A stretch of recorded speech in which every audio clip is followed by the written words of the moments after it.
Hey guys, welcome back to my channel. Welcome back to Real Talk Bougie. Guys, hopefully I have this on the right way. I'm assuming I do. I see someone in here. Hey buddy boob. Hey. Okay, hey y'all. I wanted to make sure I didn't have it on unlisted. We're gonna get right into it. I was actually sitting here watching this and I said, let me go and put this on live real quick. So I bumped it back. We're about 10 minutes behind, but this is the preliminary hearing for Darnell Jones, Ogletree, Darnell Jones. He's going to explain all that in a minute as to why the name situation. It's interesting. So let's just go ahead and jump into it. You're going to have to put your listening ears on because, as per usual, uh, people are shy from these microphones. Why, I don't know, but it's not as bad as some that we have heard. So let's get into it. Um, and I'm going to go ahead and get this started. Welcome, everybody. We'll talk about the other events of the YouTube streets a little bit later, but right now we're into this.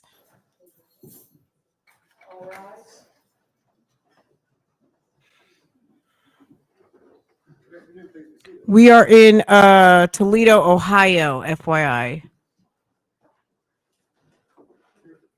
CR 2025-548, State of Ohio versus Darnell Jones. We're here today to begin the adjudication in this court of the charges against Mr. Jones. I will go over those charges and death penalty specifications and cover a lot of other necessary ground today. Let the record reflect Mr. Jones is present today as our assistant prosecutors, Ms. Donna Adelson, Ms. Cook, Mr. Klukas, defense attorney David Klukas. Mr. Jones, of course, is here with his and by them I also mean Ms. Coronis, who is here. Court staff, members of the press, security personnel, and members of the public. This hearing is being preserved for the record by Sarah, our court reporter.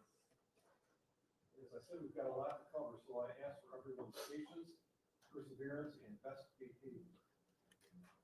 Mr. Jones, there's a lot of people here today. You can tell. And I can appreciate if you're anxious or if you're nervous. I want you to do your best to focus on me and the questions I'm going to ask you and the information I'm going to give you, okay? Now, as we said, I have a lot to go over. I want to make sure you understand. Okay? What's your name? What's your full name? Well, I go by Ogletree, Darnell Ogletree. They got it as Jones. Okay, can you explain why do they have Jones? Why do you call yourself Ogletree? My birth name is Darnell Ogletree, and my adopted name is Darnell Jones. Okay. But ever since I was like 19, I've been under Ogletree. But does your birth certificate say Ogletree, or does your birth certificate say Jones? Jones. It says Jones. Yeah, but like my social security card, my ID, all my taxes, everything's been under Ogletree. Okay. Where were you born? Ohio. Where were you raised and where do you live? I live in Cleveland, Columbus, and Toledo, but mainly Toledo. Are you a United States citizen? Yes, sir. Okay. Can you speak, read, and write English? Yes, sir. Can you speak, read, or write any other language? No, Just English, okay.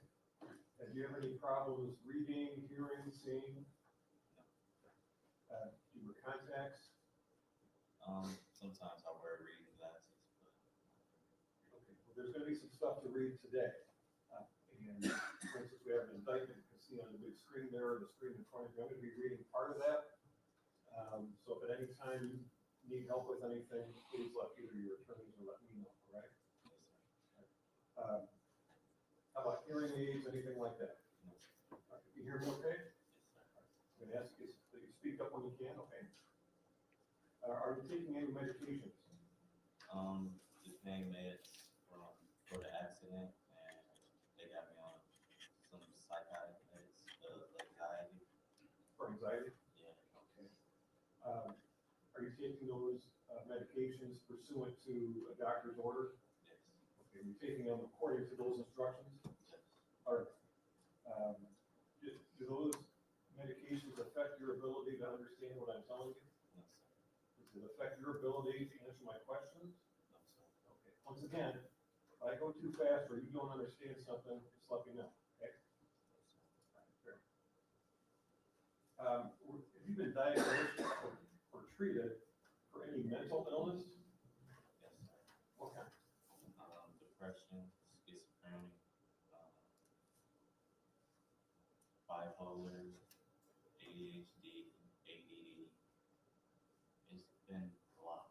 Can't get it all right. I don't want to get too much into your personal medical records, but the reason I'm asking you this is, again, I want to make sure, and I'm sure your attorneys want to make sure you're understanding what I'm asking you. That's the only reason I'm asking you right now, is to make sure that if you have any kind of medical condition, physical condition, handicap, it doesn't impair you from answering my questions and understanding what I'm talking about. Okay? Agree? Yes, sir. All right. We need, as I said earlier, to review some very important matters, starting with your right to counsel, your right to an attorney. You have the right, Mr. Jones, to hire your own attorney with your own money. You have the right to represent yourself, which I highly discourage in the strongest terms I can tell you, or to ask me to appoint for you an attorney. Now, if you wish to hire an attorney with your own money, I'll give you time to do that, a reasonable amount of time, so you can get some money together and hire an attorney. Now, if you hire your own counsel, there is no requirement that he, she, or they be certified to handle what we call a capital case, a case involving the possibility of the death penalty. The record indicates that you were over in municipal court before Judge Nicole Curry, and at that time, I believe the court had appointed you a public attorney. Is that right? Okay. Now, I anticipated that you might be asking me to appoint you an attorney or attorneys over here. That's why we contacted Mr. Lucas and Mr. Coronas to see if they would be willing and able to represent you in the matter. Now, the reason we contacted them is because they are both certified by the Supreme Court of Ohio to represent defendants in cases like this. Both of your attorneys, who may be your attorneys, but if you want me to appoint them, are so certified. Now, I would appoint Mr. Lucas as your trial lead counsel and Mr. Coronas as trial co-counsel. Now, in anticipation of your appointment, Mr. Lucas, I believe you met with your putative client. I have, Your Honor, on 3 occasions, and Ms. Baronis has also met with him as well. Have you prepared an affidavit of indigency? I have filed an approach.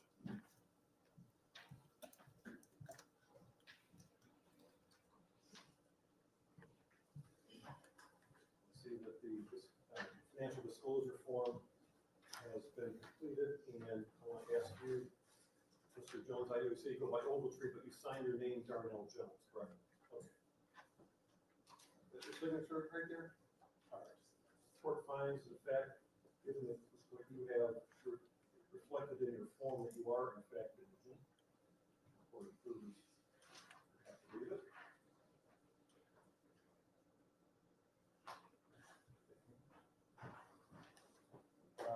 The entry that the court issued setting this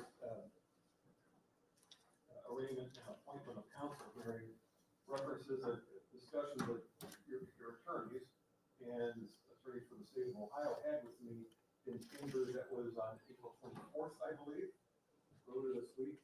Yes. And that entry, I think a copy of that entry is on the table in front of you. It looks like this. Counsel, I'll ask Ms. Wilson, is there anything you'd like the record to reflect that beyond what is in that order of what we discussed in chambers? No. Lucas? No, Judge. Do you have any questions about that, Mr. Jones? No, sir. Now, I know Mr. Lucas went over this with you. I want to go over it with you too. As you know, Mr. Jones, Mr. Lucas's son, London Lucas, who's here in the courtroom, is an employee of the Lucas County Prosecutor's Office. Did you know that? Yes, sir. You understand that I'm going to be ordering your attorney, father, Mr. Lucas, Dave, not to have any communication with his son, London, about this case. Do you understand? Yes, sir. You so agree? Oh, absolutely, yeah. Okay. Ms. Liptak Wilson, lawyer office, wall off London Lucas from any participation in the investigation, research, strategy, discussion, and any and all facets of the prosecution of the case. Yes, Judge, we will ensure that takes place. We've had discussions with Mr. London Kukas already. We also put in place some security measures in the online case management system that the case documents will be uploaded into. Thank you very much. Mr. London Lucas, I'll ask you, will you agree to have nothing at all to do with the case and take affirmative measures if necessary to absent yourself from any discussion whatsoever about the case? Yes, Your Honor. Okay, thank you, sir. Now, given what I just heard, Mr. Jones, I find that there is almost certainly not a real conflict of interest here. And any potential conflict of interest now has been avoided because of what you heard them promise in the court that they're going to do and not do. Okay? But I want to ask you, sir, if you yourself are satisfied that Mr. David Klukas can continue to represent you. Yes, sir. All right. Do you have any questions and concerns about that? You understand that father and son will see each other, probably be at family events and dinners and maybe go to a Tigers game or something like that together. You understand that? Yes, sir. You understand that any father and son will be talking with each other about various things, right? Yes, sir. Okay. They promise not to talk about the case in each other's presence, even directly, at any time. And in fact, Mr. London Lucas will be walled out from any participation in this case while he works for the prosecutor's office. You understand that? Yes, sir. Are you okay with that? Yes, sir. All right. If you want some time to think it over, I'll give you that time. If you want me to appoint another attorney for you, I'm happy to do that. But since you're willing to go forward with Mr. David Klukas as your attorney, I see that he has provided to the court a waiver in writing, which I'm showing you here from the bench. You seen this document before? Yes, sir. I think a copy of it might be on your counsel table as well. On the second page, I'm showing you here from the bench, Mr. Jones. Is this your signature? Yes, sir. Okay. I'll make sure that that waiver of potential conflict of interest is filed with the record of the case. Have a couple of questions now, Mr. Jones, for your attorneys, okay? So I'll ask Mr. Klukas and Ms. Baronis, please confirm you are both certified to be appointed as trial lead counsel pursuant to the rules for appointment of counsel in capital cases. I am. I am as well, Your Honor. Please confirm that you will remain so qualified throughout the entire pendency of this case. I will. I will also. Please confirm that your law offices are located in Ohio. Mine is. Yes, it is.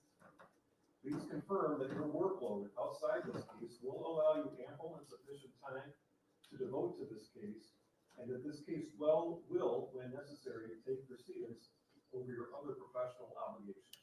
Absolutely. That is correct. Okay, thank you. Mr. Klukas, as trial lead counsel, please confirm that you will bear overall responsibility for the work of the defense team in this case. I will. And both of you, I'll ask, will you endeavor to provide high-quality representation to Mr. Jones throughout the case? Yes, we will. That's correct, Your Honor. They are very well qualified, Mr. Jones. They have been certified by the Supreme Court of Ohio to handle death penalty cases. I want to make sure that you're confident in your attorneys, okay? Yes, sir. Would you like me to formally appoint them for you today? Yes, sir. So ordered. If during the pendency of this case, counsel, it's necessary for me to appoint additional attorneys, please bring that to my attention. We will. Your Honor. On your table, counsel, I have the appointment of trial counsel form, which is required to be filed both in this case and with the Supreme Court. I think I may have misstated Ms. Baronis's address since she moved offices. I just moved in the last 3 weeks, Judge. We'll correct that. Okay, if you would please, and then return the case, or return that form to me. I'll have it filed with the case and filed with the Supreme Court of Ohio. I would also order our clerk of court to file a notice of filing capital indictment pursuant to revised code 2929.021A. Captain Cromet, welcome. Thank you for coming. I got a couple questions for you, sir. Can the Lucas County Jail provide Mr. Jones and his counsel with appropriate accommodation in which to meet privately and confidentially throughout the case? Yes, Your Honor. Okay. Will counsel need to make any advance arrangements to meet, to show evidence, discuss evidence, et cetera, with Mr. Jones? We'd appreciate a little notice, based on our security measures, call the corrections administrator's office to advise arrival time and things in the day. Will do, yeah. I mean, there may be some instances of spontaneity, but for the most part, yes, we can do that. Mr. Crum, or Captain Crum, excuse me, are there any security, issues which would preclude Mr. Jones, from appearing in the courtroom without restraint and in civilian clothing that you're aware of? None that I'm aware of. If there are any medical conditions, on behalf of Lucas County Jail Captain, will you please, under seal, provide any medical information the court needs to know about? We will. Okay, and share that, of course. Always. City Council. Always. Okay. Captain Schnur? Any security concerns that you would like to have addressed today? Given the high-profile nature of the case, we are asking that once the proceedings have started, that we don't allow any additional members of the public in at each session after the proceedings have started. Also, that we would like to, we will be prohibiting, or we would ask the court to prohibit spectators from loitering in the hallways during the proceedings. The court has taken steps to broadcast the proceedings on the televisions on the first floor, and we ask that to be a reasonable accommodation for the public to have access to the trial or any proceedings once the court is full. No. Can you check it from the state? No. We are now, and we will continue in the future to broadcast all proceedings in this case, for anybody who cannot fit in the courtroom, which is not the problem today, we have empty seats. But, we will be broadcasting everything to the two monitors that are on the first floor, by the snack shop. It's an amply, sizable space for any member of the public to come and use, so that we can ensure that Mr. Jones doesn't have a secret trial, but they have a public trial that you're entitled to. Do you understand that, sir? Yes, sir. Okay. Good. I would also endeavor to hold, future hearings, pre-trials and the like on Friday mornings at 9, so as not to interfere with the other business being conducted in the court. Wednesdays, this is an off one for us because I wanted to make sure that we had the arraignment as soon as we could. But going forward, I would anticipate using Fridays. Okay. Right. Council, do you have any questions of either Captain Coleman or Captain Schmidt? We do not. Any from the state? Okay. Let's go to the arraignment. As you see on the screen in front of you, Mr. Jones, and there's actually a paper copy that you've been handed right now, is the indictment. Usually, the reading of the indictment is waived, and Mr. Lucas, I believe you would have no problem with the court waiving before reading of the indictment. No, in fact, we would offer a waiver of the reading of the indictment. What I'd like to do is then, rather than read the whole thing word for word, which will take us a half hour, I want to go over with you the nature of these charges, because I want you to know them so that you have as much information as you need to deal with your attorneys and ask them pertinent, intelligent questions and all of that, okay? All right, so let's begin. And the direct, as I said, it's on the screen too, if that's easier for you to read that way. Right, so the indictment has a case number on it, has your name on it, it has some operative dates. This indictment, Mr. Jones, contains in it 15 different counts. Count is simply a charge that you violated. Let's start with the first one here. You've got count 1, aggravated murder, UF means unclassified felony with specifications. It alleges that you did purposely and with prior calculation and design cause the death of Kei'Mani Latigue in violation of those code sections, making it aggravated murder. Now you're going to see beneath that felony murder specification, which alleges that you committed, attempted to commit, or were fleeing immediately after committing or attempting to commit rape, and either the offender, you were the principal offender in the commission of the aggravated murder, or if not the principal offender, you committed the aggravated murder with prior calculation and design. The specification under that also says felony murder. It's the same as the one I just read with the replacement. Instead of rape, it says kidnapping. And the third felony murder specification replaces rape or kidnapping with aggravated murder. Otherwise, those three specifications see on the next page that there is also a murder to escape specification, which reads that the offense was committed for the purpose of escaping detection, apprehension, trial, or punishment for another offense committed by you, to wit, rape, kidnapping, and or aggravated burglary. Although that is what's called a sexual motivation specification, and it says that you committed the offense with the sexual motivation. Finally, it says sexually violent predator specification, saying that you are a sexually violent predator.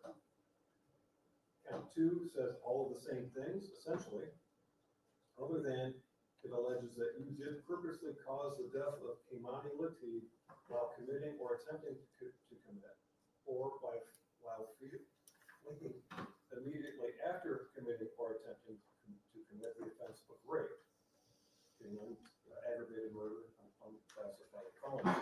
You'll see the same essential specifications: felony murder times 3, the murder to escape specification, and the other 2 specifications that were attached to count 1. I won't read those again for you. Since your client, since your attorney rather, waive reading. So we call it count 3, which is another aggravated murder charge, alleging you purposely caused the death of Kei'Mani Latigue while committing or attempting to commit kidnapping. You'll see the same specifications in count 3 as you saw in counts 1 and count 2, with the names of the offenses changed where appropriate. And then there's count 4, which is the last aggravated murder charge against you. Here we similarly to the ones I just read. Okay. We'll move down to count 5. Count 5 is different. It's rape, a felony of the first degree with specifications, which alleges that you did engage in sexual conduct with Kei'Mani Latigue when you purposely compelled her to submit by force or threat of force, constituting rape, a felony of the first degree. That charge has a sexually violent predator specification, as you can see below. Count 6 is similar. It alleges it's a count of rape with a specification. It alleges that you did engage in sexual conduct with Kei'Mani Latigue while you purposely compelled her to submit by force or threat of force. Again, rape or felony of the first degree, and it's got that same sexually violent predator specification. Count 7, there it is on the screen, is a count of kidnapping. It's a felony of the first degree with specification. Now that alleges that you did, by force, threat, or deception, remove Kei'Mani Latigue from the place where she was found or restrain her liberty for the purpose of engaging in sexual activity with Kei'Mani Latigue against her will, in violation of the law constituting the offense of kidnapping. Furthermore, the victim of the offense is alleged to have been under 18 years of age. That kidnapping charge carries with it both the sexual motivation and sexually violent predator specifications. Count 8 is also a kidnapping charge, alleging that you did, by force, threat, or deception, remove Kei'Mani Latigue from the place where she was found or restrain her liberty for the purpose of facilitating the commission of rape or flight thereafter, also constituting a charge of kidnapping, felony of the first degree, that has the sexual motivation and sexually violent predator specifications attached to it. And you'll see in count 9, that's the third kidnapping charge, alleging that you did, by force, threat, or deception, remove Kei'Mani Latigue from the place where she was found or restrained her liberty for the purpose of terrorizing or inflicting serious physical harm on Kei'Mani Latigue, or another violation of the revised code. Also kidnapping, a felony of the first degree with the same 2 specifications as the other 2 kidnapping charges. When we get down to count 10, it's now aggravated burglary, a felony of the first degree. Now that alleges that you did, by force, stealth, or deception, trespass in an occupied structure or in a separately secured or separately occupied portion of an occupied structure when Kei'Mani Latigue, a person other than the accomplice, was present, with the purpose to commit in the structure or in the separately secured or separately occupied portion of the structure any criminal offense, to it, rape, and you inflicted or attempted or threatened to inflict physical harm on Kei'Mani Latigue, constituting the crime of aggravated burglary, felony of the first degree. Counts 11 and count 12 are both endangering children. They're a little bit different, so I'll describe each one to you. The first count, that is count 11, of endangering children, alleges that you did abuse Kei'Mani Latigue, a child under 18 years of age with his birthday provided, constituting endangering children with a furthermore clause that the violation resulted in serious physical harm to Kei'Mani Latigue. And the other endangering children charge, felony of the second degree, count 12 of the indictment, alleges that you did torture or cruelly abuse Kei'Mani Latigue, a child under 18, constituting endangering children, and that the violation resulted in serious physical harm to her. Okay, count 13, gross abuse of a corpse, felony of the fifth degree. That count, Mr. Jones alleges that you did, except as authorized by law, treat a human corpse in a way that would outrage reasonable community sensibilities, constituting gross abuse of a corpse, felony of the fifth degree. Finally, with counts 14 and 15, each of them is a count of tampering with evidence. Each of them is a felony of the third degree.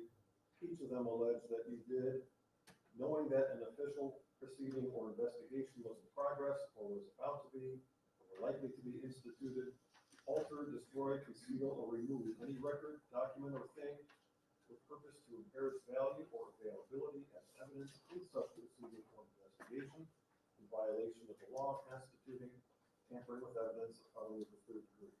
As I said, counts 14 and 15 are essentially the same. Did you understand what I read? How do you plead? Not Let me see if I can be a little more precise. Okay. So, with respect to count 1, Judge, to the charge of aggravated murder on behalf of Mr. Jones, we offer a plea of not guilty. To the 3 felony murder specifications, the 29-2904A7 specifications, we offer pleas of not guilty. To the murder to escape specification, we offer a plea of not guilty. To the sexual motivation specification, we offer a plea of not guilty, as well as a plea of not guilty to the sexually violent predator specification. Likewise, for count 2, to the substantive count of aggravated murder, we offer a plea of not guilty.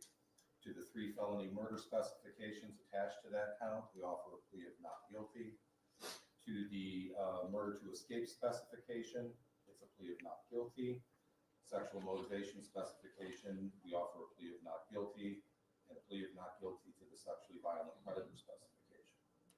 With respect to the substantive count charged in count 3, the aggravated murder, we offer a plea of not guilty. To the 3 felony murder specifications attended to count 3, we offer a plea of not guilty. To the murder to escape specification, we offer a plea of not guilty, as well as a plea of not guilty for the sexual motivation specification and the sexually violent predator specification. For count 4, it's the same process to the substantive count, not guilty. To the 3 felony murder specifications, not guilty. Murder to escape specification, not guilty. Sexual motivation specification, not guilty. And the sexually violent predator specification, not guilty. Because those first 4 counts are capital offenses, I believe it's appropriate to enter a plea not only to the substantive count, but to each specification. Beginning with count 5, we don't have a capital charge. So what we're going to do is offer a plea of not guilty to count 5 and the attendance specifications.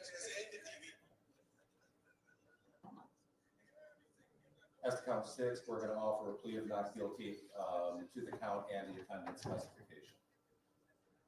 With respect to count 7, we offer a plea of not guilty to the substantive count and to the 2 attached specifications. With respect to count 8, we offer a plea of not guilty to the substantive charge of kidnapping and the 2 attendance specifications. Count 9, we offer a plea of not guilty to the substantive count of kidnapping and the 2 attached specifications. We offer pleas of not guilty to counts 10, 11, 12, 13, 14, and 15. Thank you, counsel.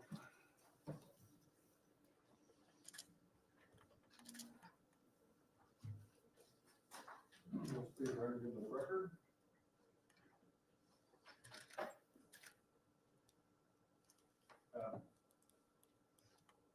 Going forward with this case, Mr. Jones, you have now, and you will have throughout the rest of this case, a number of rights. I don't have the ability to go into great excruciating detail with you about those rights, but I want to go over them generally.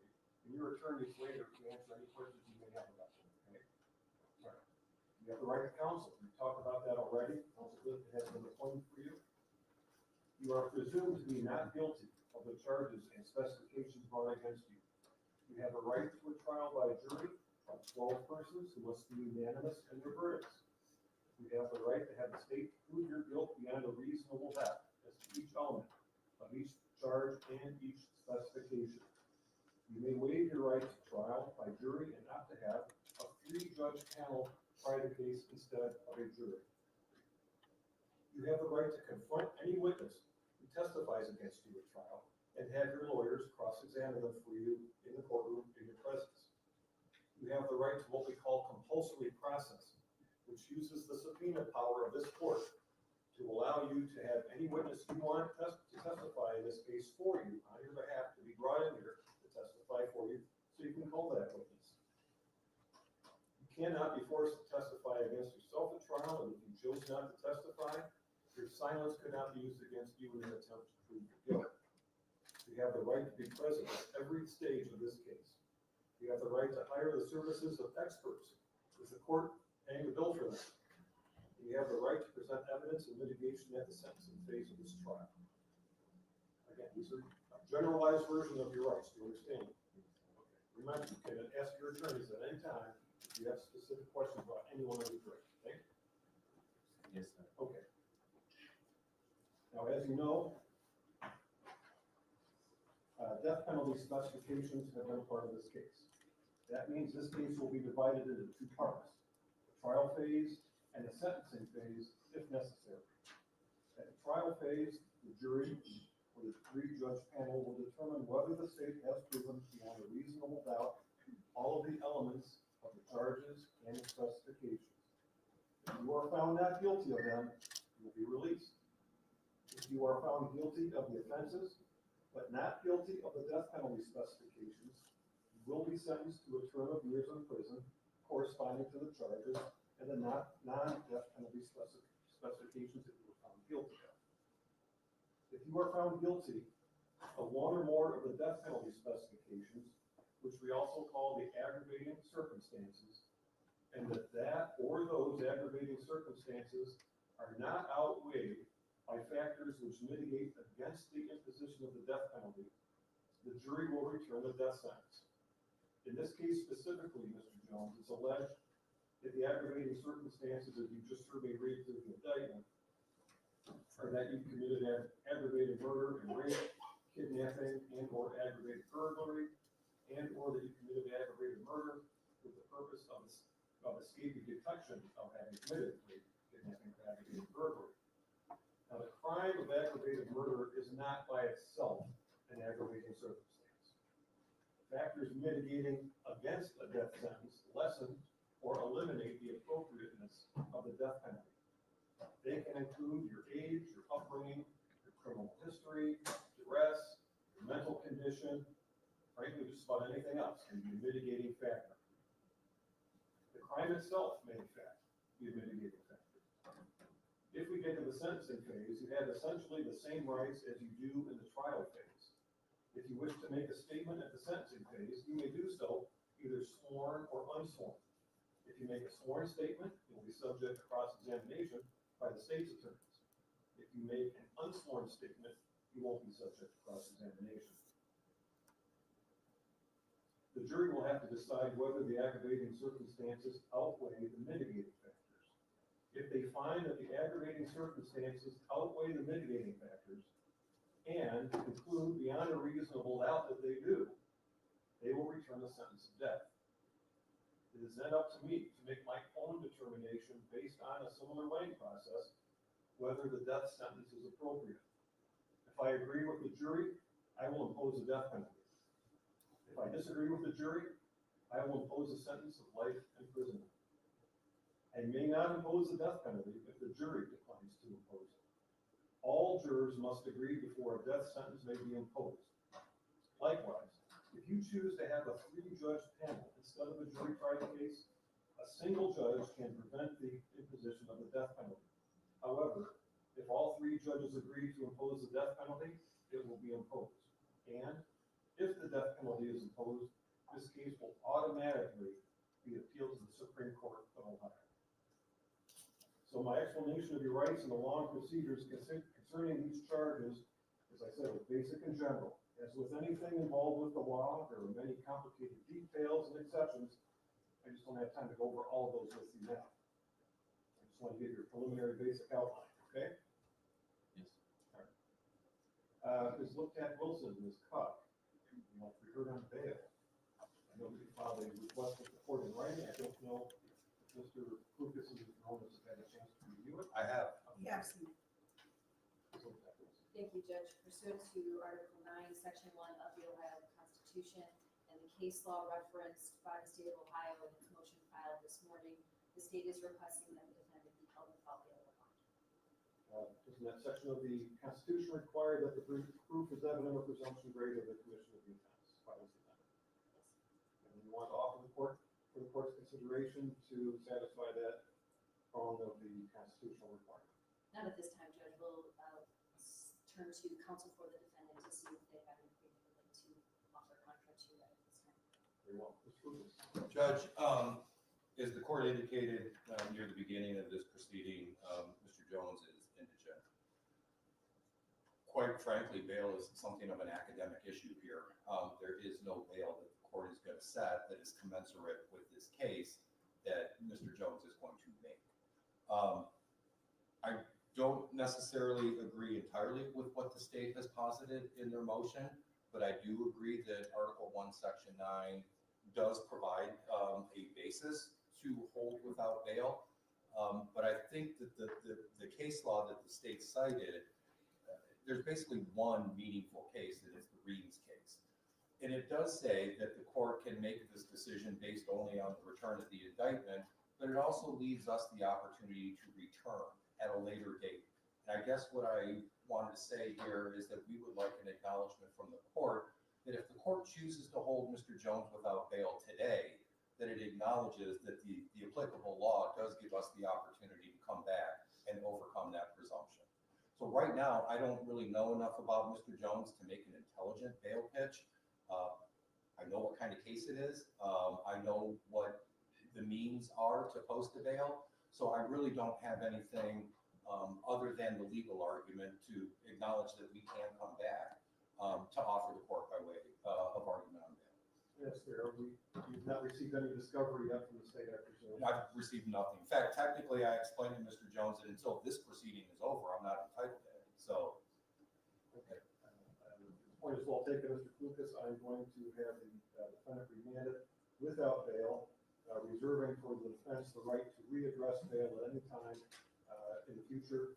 We, as I said, we'll be having regular pre-trials, motion hearings, and other court events throughout the pendency of this case. And at any time, if you'd like to readdress bail, I ask that you do so in writing. oh, absolutely. And there'll be time for the state to respond. Okay, thank you. Let's go over if we can speedy trial. Mr. Jones, you have a constitutional right and a statutory right to have your case tried speedily. I would ask whether the state has a date of arrest from which we can begin counting days. Just one moment, Judge.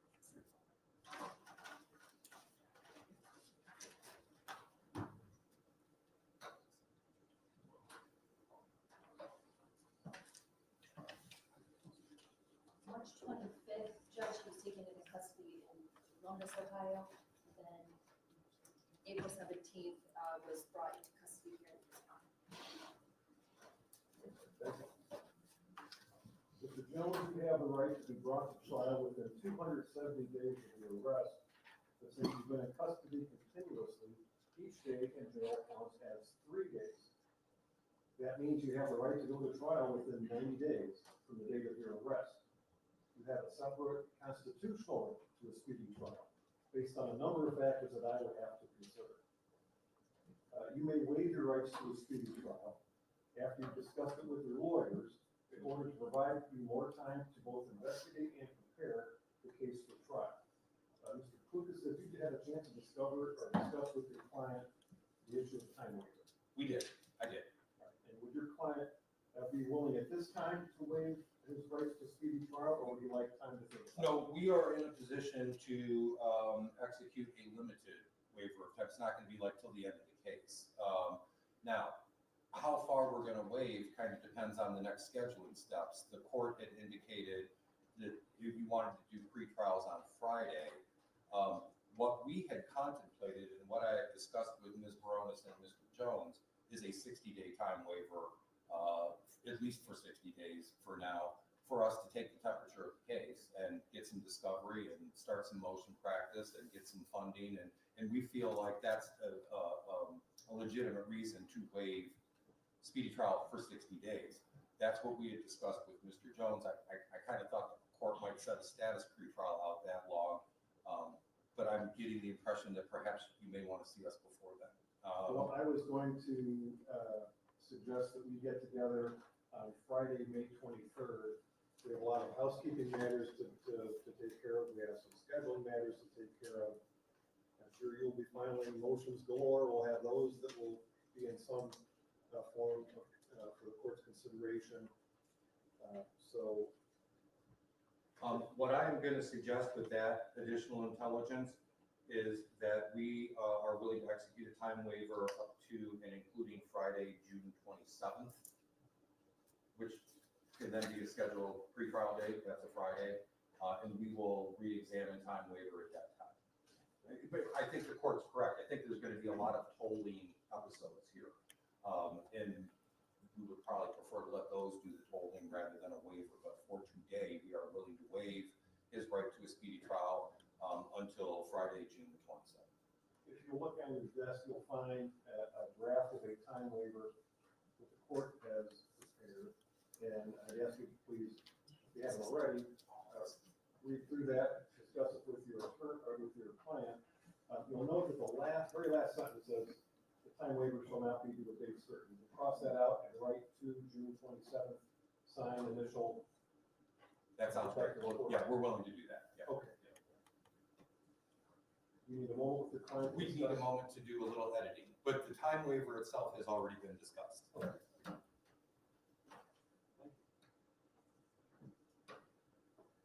Once the waiver has been prepared, signed by both client and counsel, I'll ask you to hand gets it, we'll file it with the case.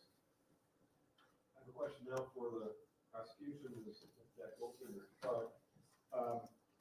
Who in this case seeks to act as the victim's representative on the Marcy's law? I believe it will be the victim's grandmother, Dorothy Latigue.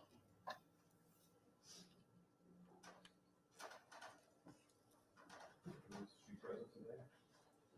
Yes. Has anybody else applied or spoken up with the desire to be named by the court as a victim's representative? No. Okay. Question for both sides now, if I may. Is there any objection to a gag order prohibiting counsel and all others acting through or on behalf of counsel and parties from making any public statements regarding the case, unless, of course, those statements are made on the record while court is in session, and also from providing any information regarding the case to any person, media, or other entity?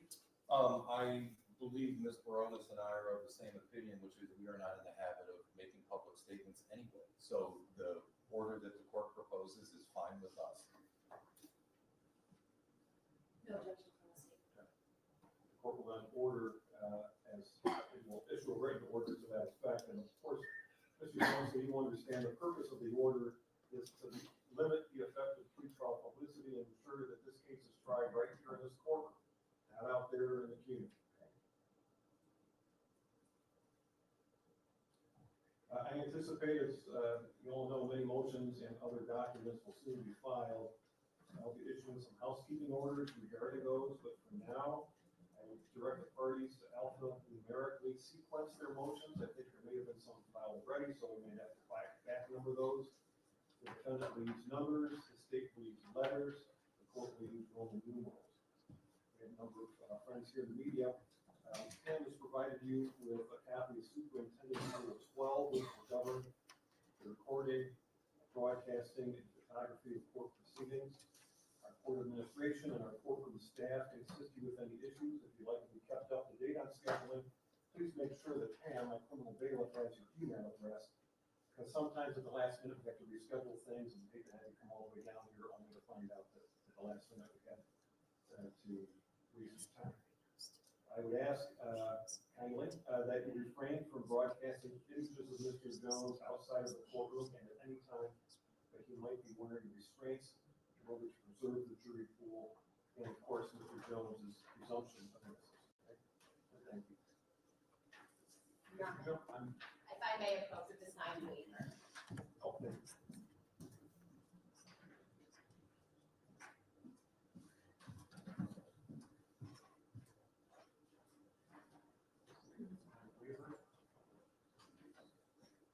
Well, thank you. All right, Mr. Jones, we're going quite a lot today. Do you have any questions? And we're going to be seeing a lot of each other in the coming weeks and months, and I want you to keep me posted of how you're doing. I want you to keep me posted on not what you're talking to your attorneys about, because that's protected information. I can't know, they can't know, the media can't know. You're entitled to absolute confidentiality for your attorneys. But if there's any breakdown, anything that needs to come to my attention, I want you to make sure you tell me, okay? Yes, sir. All right. Now, there's gonna be times when you're gonna be frustrated, angry, you name it, right? I get that, that's all, we all experience that. You're experiencing it most acutely given the situation we're in now. If there's a major and insurmountable issue, bring it to my attention. And anything that you want to share with the court, share it through your attorneys, unless you're sitting here where you are right now, right in front of you, okay? Mr. Klukas, Ms. Baronis, do you have anything else from the record today? Nothing more from us, thank you. Ms. Tech Wilson, Ms. Buckingham? All right, we'll be adjourned, and we will see you all on Friday, May 23rd at 9 a.m.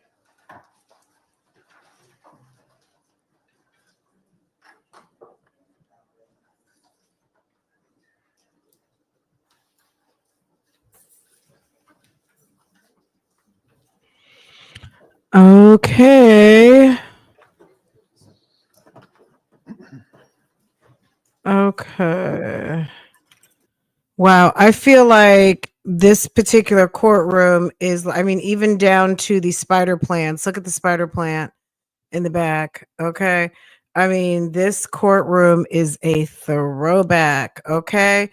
I'm noticing there's not a lot of black people in Toledo in the in law enforcement, or I mean, some, you see a little diversity in these courtrooms. I'm not seeing any in Toledo, Ohio. I don't know what's going on. Maybe it's just that courtroom. So I mean, I'm just saying what I'm seeing at the moment. Okay. Low audio. Okay, low audio. This is a death penalty case. If you didn't catch that, this is a death penalty case. The crimes are egregious, and he's supposed to be Kei'Mani Latigue's father. And the reason why I say it like that is because Tiara, Kei'Mani's mother, I don't think she knew who her baby daddy was. It was probably between him and maybe one or two other guys. Darnell was never legitimized as her father. They were not, their relationship obviously wasn't solid. And this is, I'm injecting opinion. If you don't know who your baby daddy is, baby, you know what I'm saying? And if it's between potentially a couple of folk and then nobody ever goes to court, nobody ever, it's just like, okay, you're the baby daddy. I don't know. But he says sometimes that was his kid, sometimes it wasn't. It doesn't make a difference because the young lady was murdered. She's 13 years old. He was in as her father. We don't know what was known, what wasn't known, but I'm quite sure, since that is part of the narrative, along with DNA, which they do for a lot of all of these murder cases, I'm sure they're going to compare the DNA of Kei'Mani and Darnell. We'll know soon enough, is he her actual biological father or not? If you are late coming in, sir has a list of illnesses, from schizophrenia, bipolar, ADD, ADHD, all of the things. Um, he's on medication. He still looks like he's recovering from the gunshot wounds. He was sitting in a wheelchair. Sir's messed up. Okay. Um,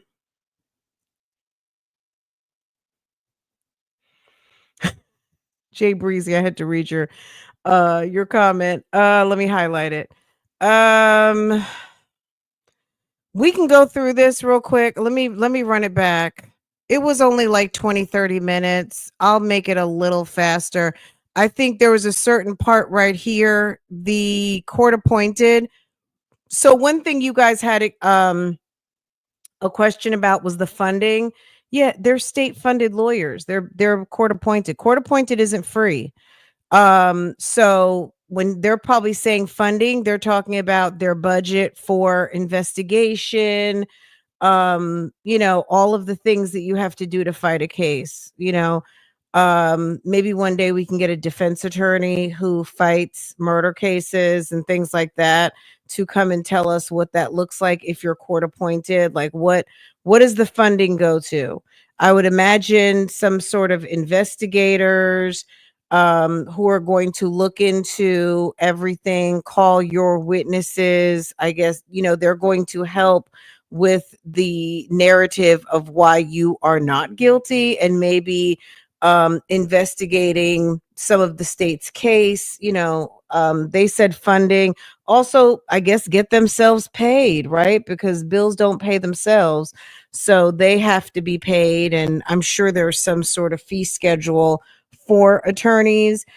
Keep in mind, Koberger doesn't have private attorneys. The Idaho 4 murder, those are court appointed attorneys.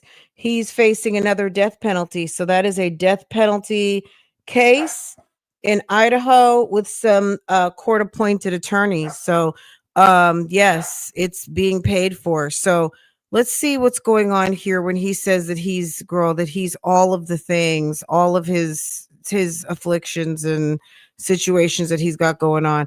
He also explains the nexus of Ogletree versus Jones. Has been completed, and I want to ask you, Is that Mr. Jones, I didn't say go by too fast, or you don't understand something, just let me know. Stuff to read today. And for instance, we have an indictment, you can see on the. let's see, What's your name? Darnell? What's your full name? He might be slow. By Ogletree, Darnell Ogletree. They got it as Jones. Okay, can you explain what's, They got it as Jones. okay, can you explain why do they have Jones, why do you call yourself Ogletree? My birth name is Darnell Ogletree, and my adopted name is Darnell Jones. But ever since I was like 19, I've been under Ogletree. Does your birth certificate say Ogletree, or does your birth certificate say Jones? Jones. It says Jones. Yeah, but like my social security card, my ID, all my taxes, everything's been under Ogletree. I keep blanking out. So I guess he was born Ogletree. He was adopted. They named him Jones. And then he put everything back to Ogletree, I guess. I don't know. But then it's under Jones. In the jail, he's under Ogletree. In some of these court documents, it's Jones. It's a mess. But I guess he got it honest, because one's on his birth certificate and the other one he still didn't have anything to do with because he got adopted as a minor. So somebody had the idea to change him to a Jones whenever they adopted him, I would imagine, right? Why was he adopted as a child? I mean, why do people adopt out kids, either they had some sort of, his parents could be dead. That's one reason. There could be drugs, there could be prostitution, there could be criminal activity. There could be any number of reasons why people put kids up for adoption, but it appears that he was adopted out as a minor. Were you raised and where do you live? I live in Cleveland, Columbus, and Toledo, Mm. but mainly Toledo. Are you a United States citizen? Yes, sir. Okay. And can you speak, read, and write English? Yes, sir. Can you speak, read, or write any other language? Just English. Okay. And do you have any problems reading, hearing, seeing? Your contacts? Sometimes I wear reading glasses, but Okay. Well, there's going to be some stuff to read today. And since we have an indictment, you can see on the big screen there, the screen in front, you're going to be reading part of that. So if anytime you need help with anything, please let either your attorney or let me know, right? How about hearing aids, anything like that? You hear me okay? Can I ask you, please speak up when you can, okay? Are you taking any medications? Okay, this is when he speaks to his medical conditions. some psychiatric anxiety. For anxiety? Yeah. Okay. Are you taking those medications pursuant to a doctor's order? Yes. Okay, you're taking those medications pursuant to a doctor's order? Yes. Okay, you're taking them according to those instructions? All right. Do those medications affect your ability to understand what I'm telling you? Yes, sir. Does it affect your ability to answer my questions? Okay, once again, if I go too fast or you don't understand something, just let me know, okay? Have you been diagnosed or treated for any mental illness? Yes, sir. Okay. Depression, schizophrenia, bipolar, Let's stop right there. Depression, schizophrenic, bipolar, ADHD, ADD, ADHD, and then he said it's been a lot. I don't want to get too much into your personal medical records, but I mean, that was enough right there. That was plenty. Okay. the reason I'm asking you this is, again, I want to make sure, and I'm sure your attorneys want to make sure you're understanding what I'm asking you. That's the only reason I'm asking you right now, is to make sure that if you have any kind of medical condition, physical condition, handicap, it doesn't impair you from answering my questions and understanding what I'm talking about, okay? Agree? yes. All right.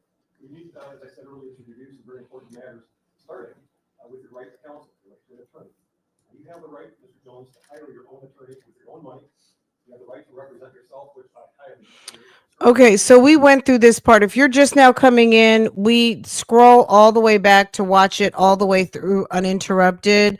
So they just kind of went a little bit through his medical background. They also in this arraignment are going to go through the indictment. I've got the indictment. It's a 15 count indictment. I'll post it for you guys over on Patreon and send you guys a member link so you guys can review it if you want to. They also talked about bond.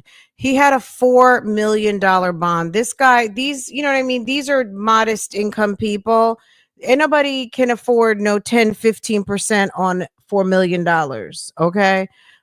These people don't have 400,000 or $600,000 socked away to get him out of jail. You know what I'm saying? Nor would they probably want to, considering, if they, his people considered Kei'Mani their granddaughter, niece, things like that. Well, I'm going based on the 10 to 15%, which it seems like bonds now are anywhere from 10 to 15 plus fees, right? So we could be anywhere from $400,000 to $600,000 plus fees to get someone out of jail on a $4 million bond. So now that it's been remanded over, or it's been bonded over from the municipal court, now it's in the state court, and they are looking for him to be remanded with no bond.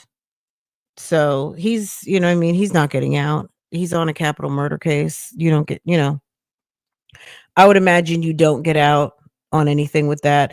And considering his charges, I mean, if you probably look up in any state, anywhere in our land, the worst crimes to be accused of, he's probably got all of them. He's got all of them. All kidnapping, rape, murder, it's awful. Okay, so he's not getting out. He's been appointed his lawyers. This was basically the arraignment and a conversation regarding bond. And so it's not even so much that they revoked the 4 million. The $4 million bond resided in municipal court. Now he's in superior court, and they have remanded him with no bond. So I think it just says something. Okay, he has no bond. So even if he had the magical somebody who had the money, he's not getting out. So I'm sure he wouldn't have had the money anyway. He was declared indigent. Um Right. He doesn't, he's not qualified for it no matter what. He's, like I said, he's got 15 of the worst crimes in the worst crime book, okay? If you're looking at what someone could get accused of that's absolutely heinous, and do it to a child, dude, he's got everything on there. So 523, we have to look on the docket. I don't know. I think they said they have some administrative things to, pre-trial. His attorneys said that they needed a 60-day to kind of get things going, do their research, get their discovery, all of those things. I mean, let's face it, Kei'Mani has been deceased now for less than 2 months. So I know we want to expedite the process as much as possible, but this is all the pre-trial um that is going to happen before we get to trial. And you never know, just because they're only waiving speedy trial 60 days doesn't necessarily mean that this isn't going to take years to go happen, because this is a capital case, and if there's any bumps in the road. But if this goes fast, you never know. You know what I mean? You never know. Considering that we have, what happened today with like Nesto, baby, it seems like any trial is going faster than Nesto. Nesto is just a special kind of slow ass trial. And that's Ernest Williams, for anyone popping in who doesn't know what I'm talking about. So that's slow. That's slow. That slower than slow trial. Let's see, or slower than slow case. Anyway, so yeah, get into this. I've done a series of videos. I've got some documents. I think pretty much feel like everything was gone over today. But if you'd like to just do a quick run through of the documents as they pertain to what they discussed today, we can do that tomorrow. I've got everything pretty much downloaded, but this was a good update. Seems like he is out of his turtle suit. So what does that mean? If you're out of your turtle suit, they're not observing you for self-harm. The turtle suit purpose is because they are monitoring you, because they don't want you to harm yourself.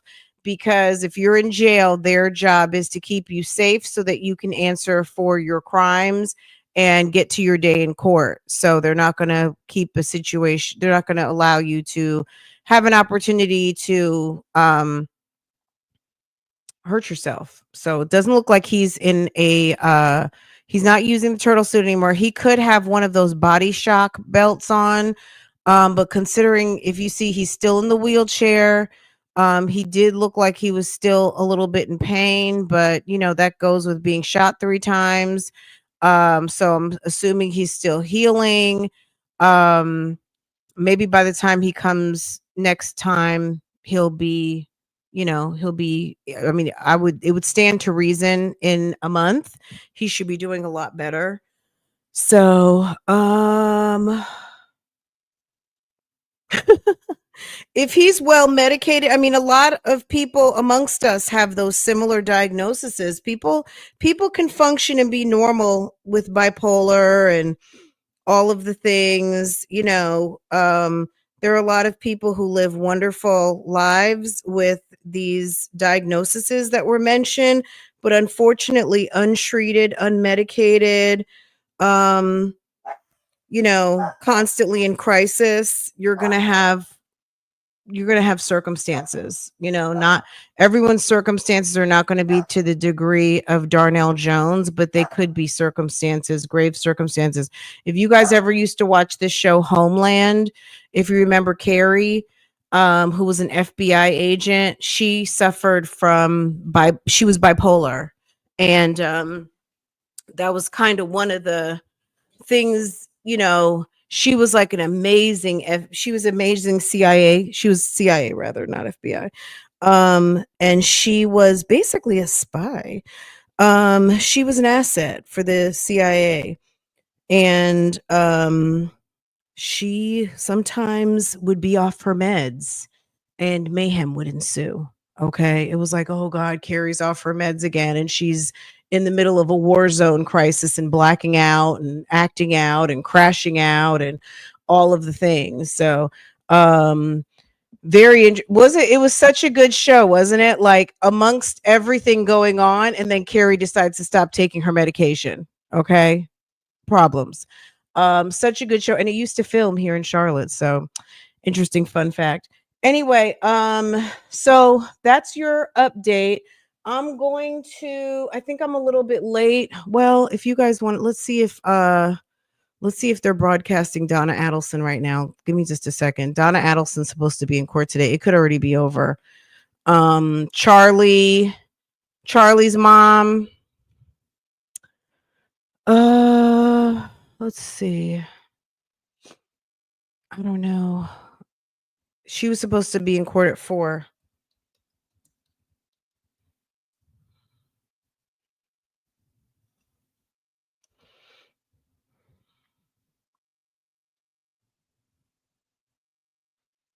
Mm. Oh.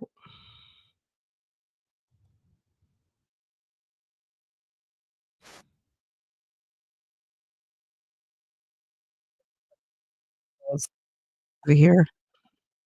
We're gonna pivot.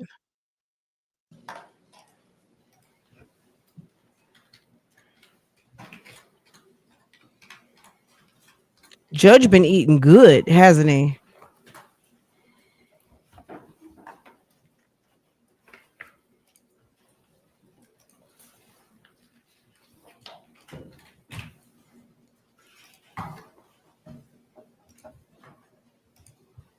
Oh, let me adjust the speed back down to normal. Okay.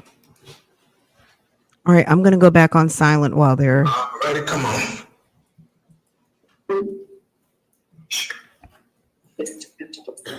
No, man, we should just be able to sit down and then y'all get started talking to them. If they cannot hear you or you cannot hear them, let me in this class.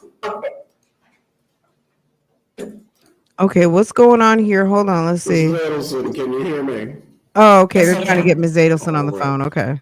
Let's do a mic check so you can hear. So they don't. Donna's not in the court. Donna's on Zoom. In the room. Mr. Zellman. Joshua Zellman on behalf of Mrs. Adelson. Jackie Fulford on behalf of Mrs. Adelson. Sir Catherine Dugan on behalf of the state. All right, for everyone who has joined the Zoom this afternoon, there is not to be any recording of the Zoom. The pool camera is the only designated camera that is going to be recording the proceedings today. We're here this afternoon on the defendant's expedited motion to continue the trial. The state has filed a response to this as well, and the defendant has filed a reply. In addition, the defendant has also filed a motion to compel. Mr. Zellman, you may argue your motion. Your Honor, before we do that, I believe that the email from your office also indicated that you wanted to address the scope of the ceiling. That would be. We'll get to that at the end, but unless you believe we need to do it right now. Given the nature of the materials and the basis for the, in part, the basis for continuance as well as the motion to compel, we would request that it be addressed at the beginning of the hearing. Very well. Concerning the scope of the ceiling, when this matter was first presented to me, when we had the phone conference on April 8th, as it related to matters pertaining to the warrants and any affidavits and any support for those as to the investigation that recently concluded, I am in agreement with you, those matters would be confidential. However, every filing that may even reference those materials, sealing those filings starts to become a question of whether things are exceeding the scope of confidentiality that's allowed by the rule of general administration. Mr. Zellman, why should all of these matters remain sealed without redaction or other means that could be made to otherwise deal with the portions that are confidential. Well, Judge, Jackie Fulford on behalf of Mrs. Adelson, our position is that the information that's contained in the items that Your Honor is referring to would need to be referred to also in the arguing of these motions. And we're here in open court. And I'm not sure how we protect the sealing of those documents when we're going to have to argue the very materials that serve the basis of why we're here asking for a continuance and a motion to compel. Is anyone actually getting into the warrants or the affidavits themselves with what you plan to argue? Yes, Judge, and the materials from the investigation. You have those to actually bring up as a part of your argument today? Yes, Judge. Not generally, not just referencing them, but the actual materials from the warrants and the affidavits. Well, there need to be statements put on the record on behalf of Mrs. Adelson regarding what was claimed to have happened in the investigation that has since proven to be false, that has not been retracted by the state. And in making those arguments is part of the basis for why we need a continuance and why we're asking for the relief in the motion to compel, as well as additional depositions. And to that end, Ms. Dugan, is the state planning to file any superseding indictment or any additional charges based on the investigation that has now concluded, or at least is alleged to have concluded? No, sir, not to my knowledge. With that being said, if the defense is seeking to file any motions related to these matters, they are not related to pending counts. However, you can pursue them as you believe them to be appropriate. As to the warrants and the applications, does the state have a position as to whether they should remain sealed or any documents referencing them should remain sealed without redaction? No, sir. We would defer to the court. And some of the discovery the defense has moved to compel is sealed, or a lot of it is. And I actually brought a motion to unseal the documents and recordings related to that today so that those could be provided to the defense, but maybe for the limited purpose of discovery, but whatever the court prefers, we don't have a position. Mr. Sullivan was full for any additional argument. No, Your Honor. With there not being additional charges to be filed by the state concerning these matters, the court is going to unseal at this point the filings that have been previously filed under seal as it relates to the motion for continuance, the state's response, and also the reply as well. Any other matters that need to be reviewed by the court or to be unsealed from here, the parties need to appropriately raise. Can we have just a moment, please? Go ahead.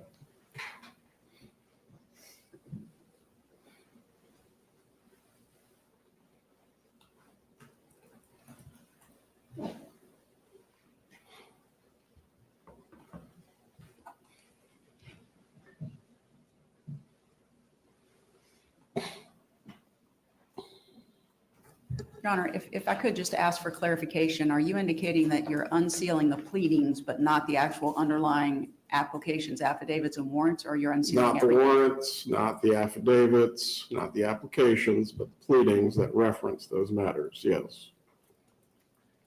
Just one moment, please.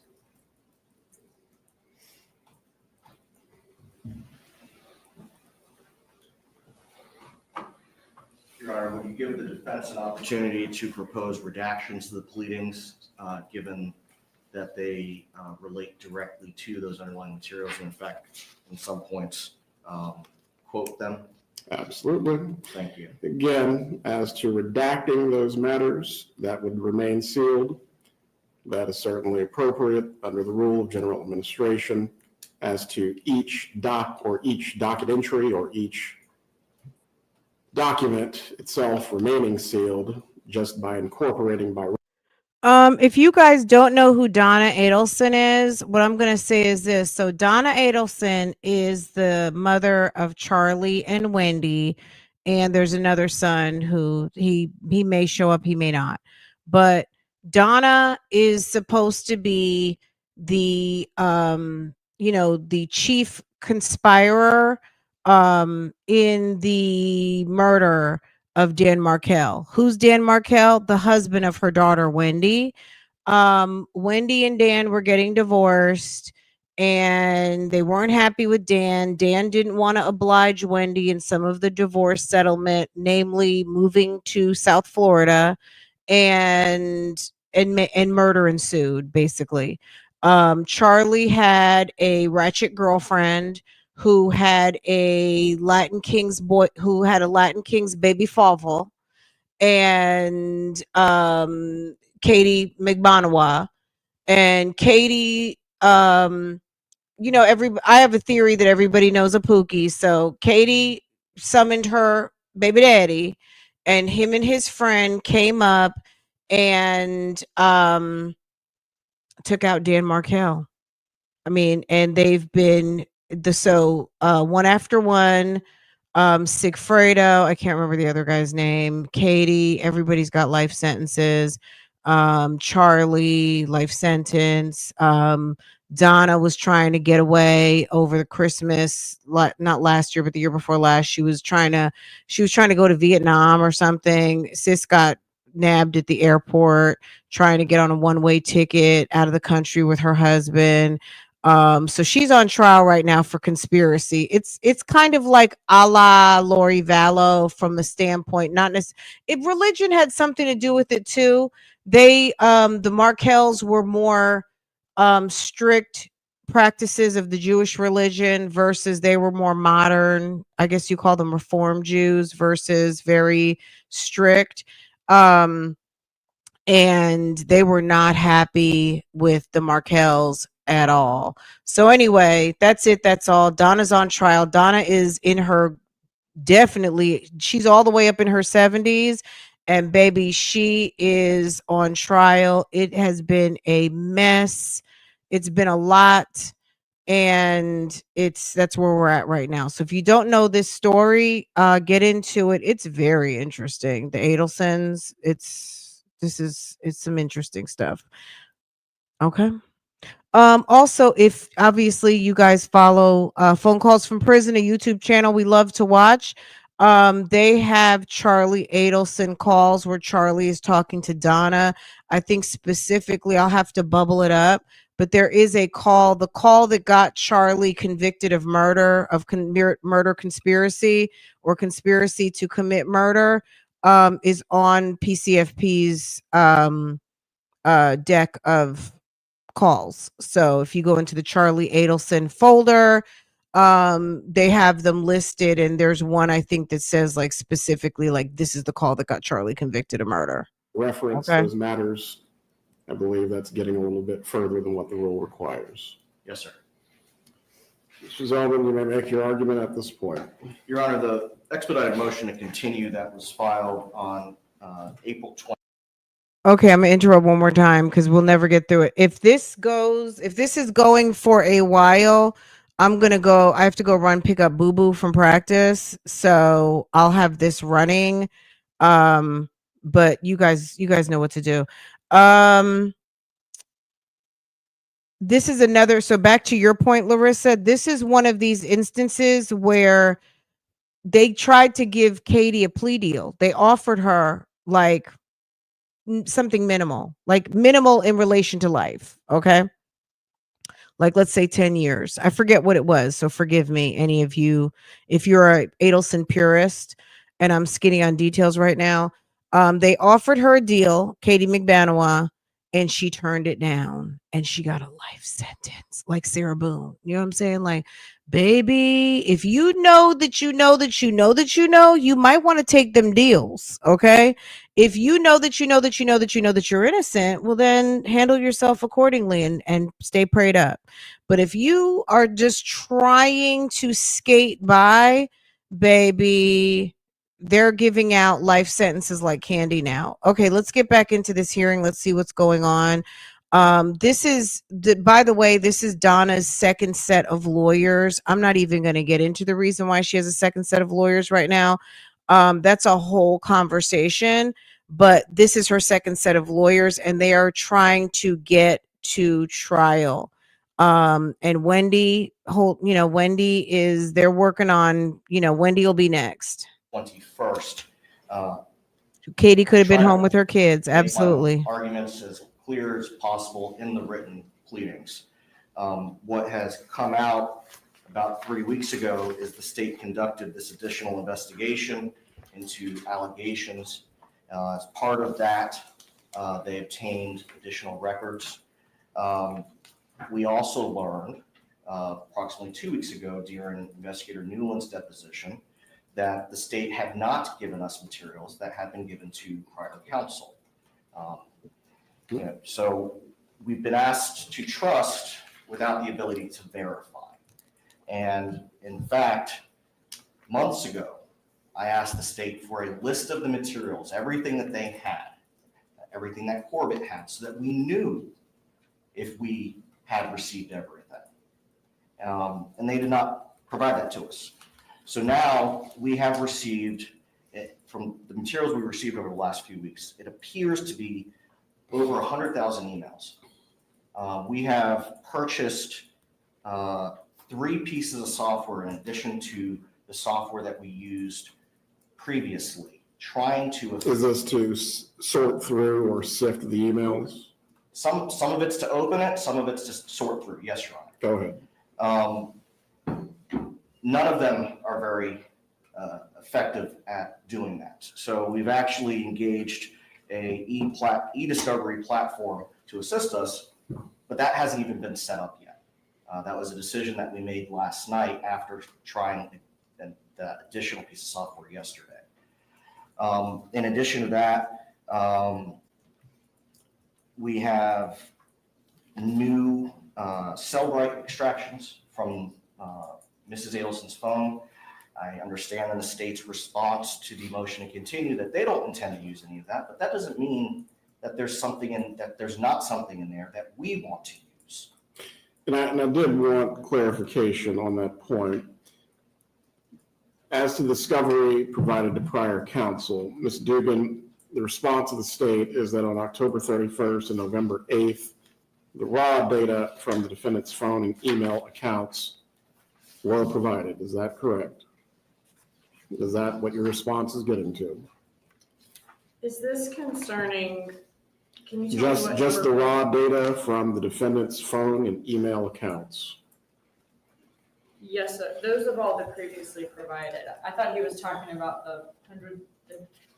We're going to get to the filter team documents. The best way to do this is to take it into bite-sized pieces so it's clear what is being argued, what is not. Yes, sir. So it's my understanding that all of Mrs. Adelson's phone records were previously provided in November 2024. There were certain phone records, I believe it was 7 pages of phone records that were actually, this is going to be paragraph 7 of the defense's reply to the response. These are phone records that Donna Adelson's prior defense counsel had an issue with us not having. So these were subpoenaed. TPD received them in October of 2024. The state attorney's office didn't know TPD had received them. TPD didn't know that we didn't have them. And so that's why they weren't disclosed. But ultimately, they have now been sent to the defense. Another term you start to hear sort of thrown around a little bit more by Ultimately, though. Go ahead. Yes, sir. I'm told it's 7 pages of records. So those were the 7 pages that they did not have that weren't disclosed to them last fall. That's my understanding. And we would object to a continuance based on those pages. All right, as to any additional raw data from either your client's phone or email accounts, are these not in your possession at this point? We have them, but that's the materials that we've been struggling to try to get through. And again, this was disclosed back in October and November, or when did you receive it? We did not receive those materials, Your Honor, until it was after, if Your Honor recalls, during the expedited hearing that we had a couple of weeks ago by telephone with the state and defense on the phone. Those were the records that we were addressing then, and I believe that we got those.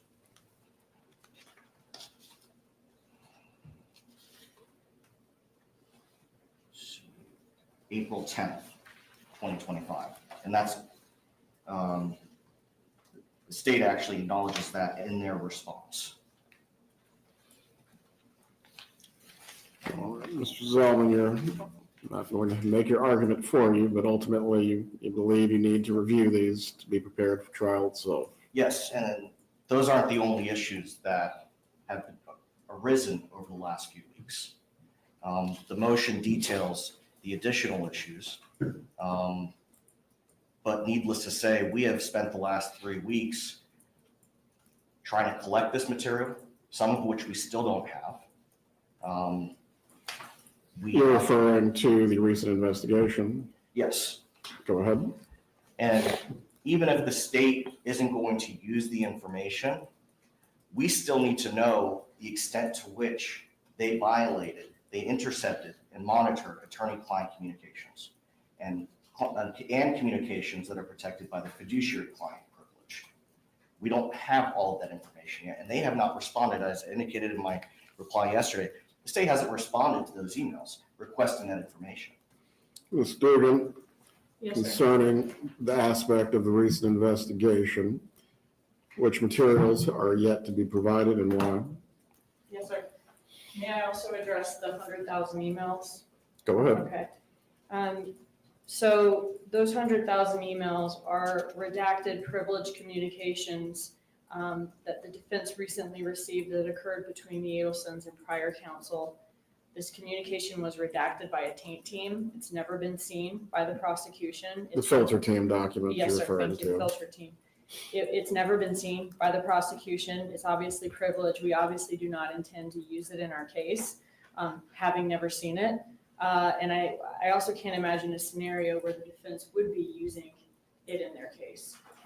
I would feel like all of that information would be hearsay and self-serving hearsay. So the state is objecting to a continuance based on their needing to review all of the privileged communications with prior counsel.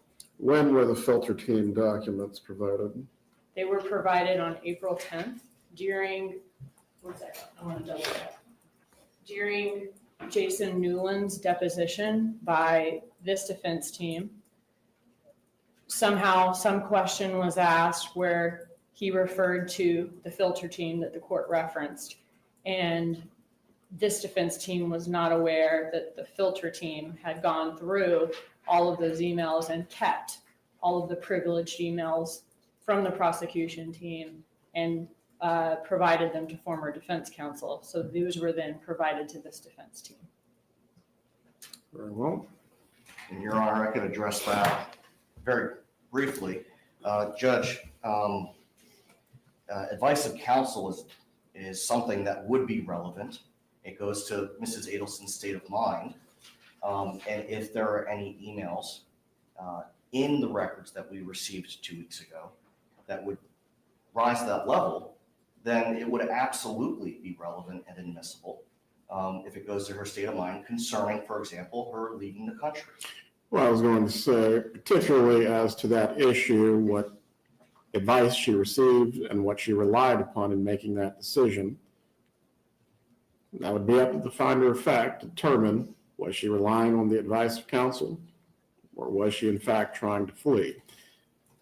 The emails, though, and your client does not have to testify, but ultimately this would go to how would the emails themselves be admitted versus her giving her recollection or recitation of those.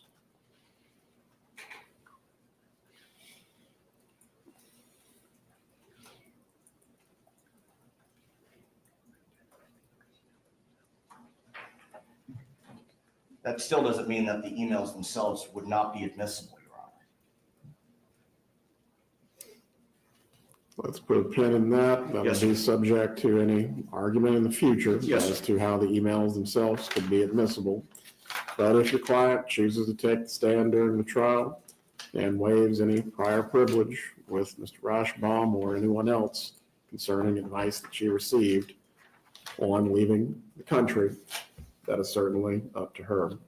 Yes, sir. Back to the recent investigation discovery, Ms. Dugan, the items that have not been provided. I believe some of these pertain to the parameters in the Title III that we're supposed to operate as safeguards. Is there a reason this has not been provided to the defense?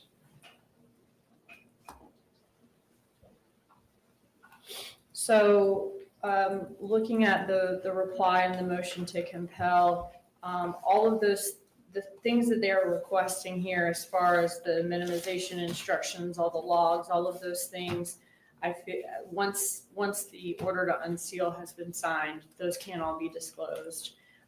The only thing that I saw that would be additional that they are asking for is surveillance video, which is surveillance video from the jail, which I've been told has already been disclosed to the defense. They also asked for the financial records that are mentioned in the application. I was told that we subpoenaed Harvey Adelson's Zelle account. I found that those Zelle records and had it sent to the defense this afternoon. So once those items are unsealed and they can be disclosed to the defense, that should be all of the discovery that pertains to the wire. Please provide the order. Has the defense been able to take a look at it? No, sir. Let me show them what I have, and if I need to change anything, I'll happy to.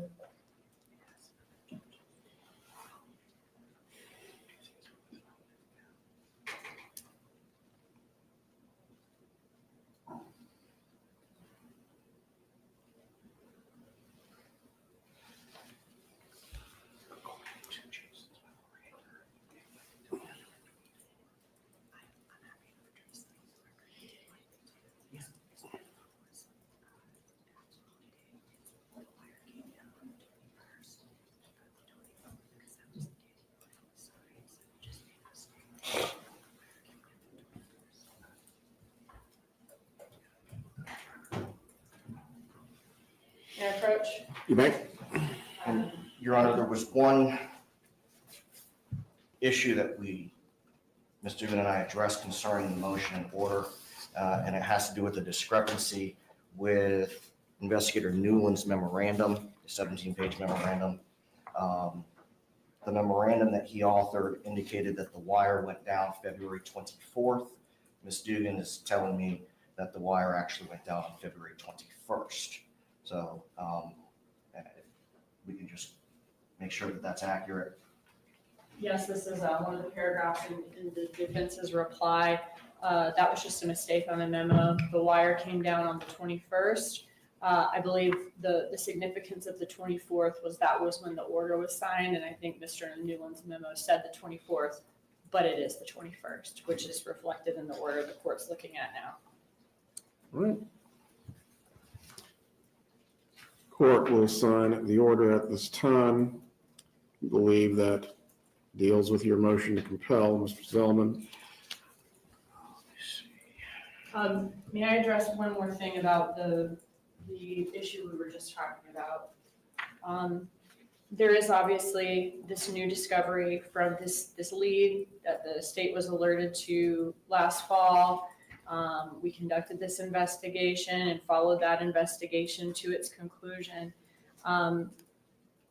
That obviously has resulted in some new discovery in these wire calls, but I did want to let the court know, though there are a large number of calls that the defense, of course, wants to review, there are only, I was told, about 30-something calls deemed pertinent by law enforcement, and the state likely plans to only use maybe one or two at trial, and believes that the 2 months the defense had from the time it was discovered to the time of trial in June should be sufficient to prepare for that portion of the trial.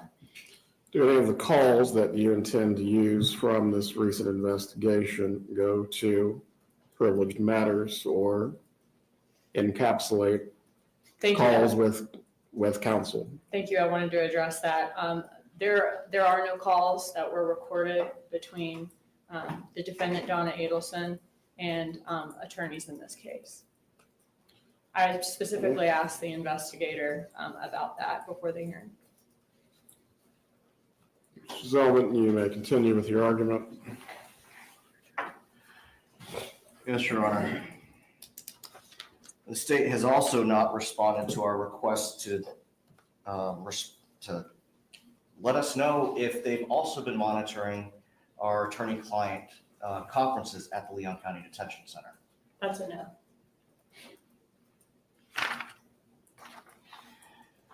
And although the state believes that we're going to have enough time, I calculated this. There are over 32 hours of calls that were captured on that wire. And given the amount of materials that we have just been handed, we have not had an opportunity to review even 2 hours of those calls up to this point. Your Honor, just because the state believes that there's going to be enough time for us to prepare, and it's not 2 months, it's more like 6 weeks.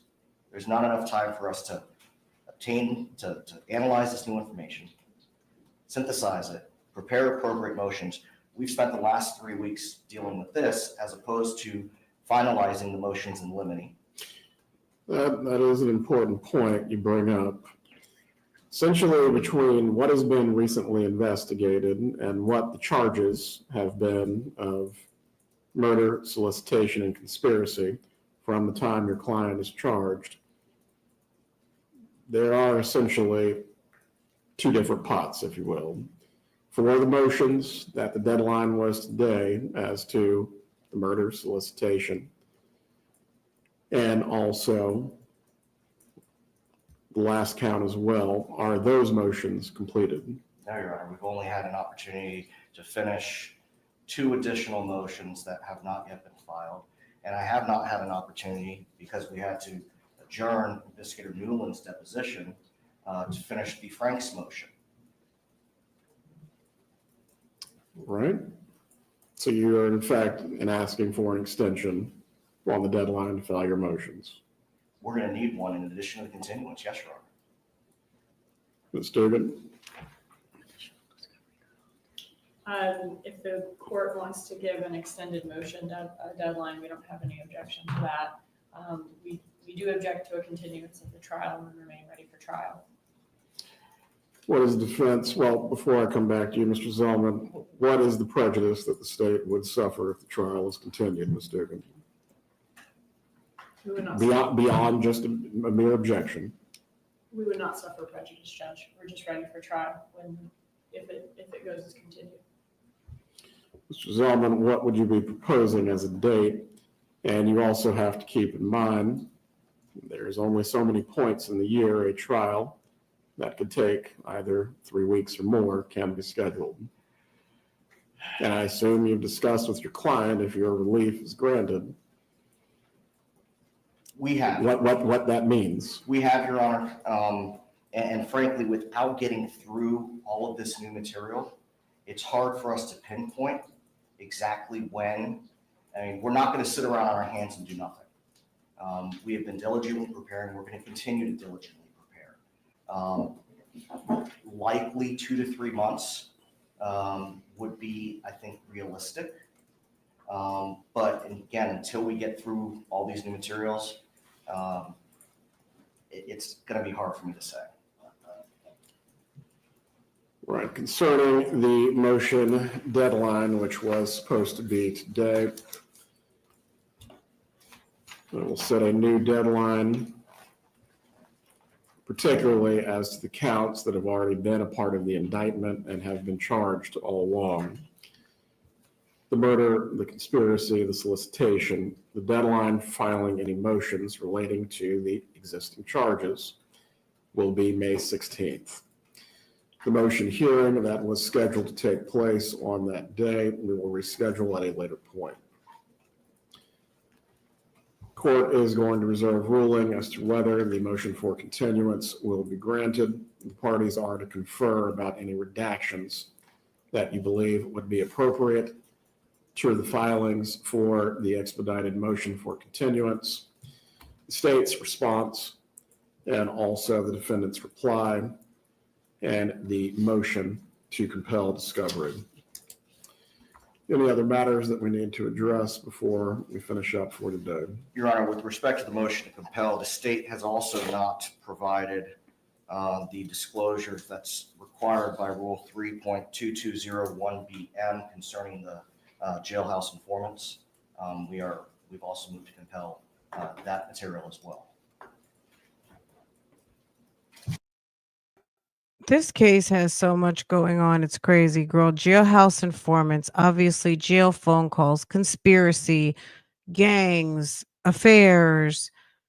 Well, not really as much affairs, but kind of. I mean, Wendy, Donna and Charlie talking about Wendy's love life, Pilates, the crazy book, all of the things. Um, this case is really interesting. It's definitely one of my, my guilty pleasures. But seems like they're almost done.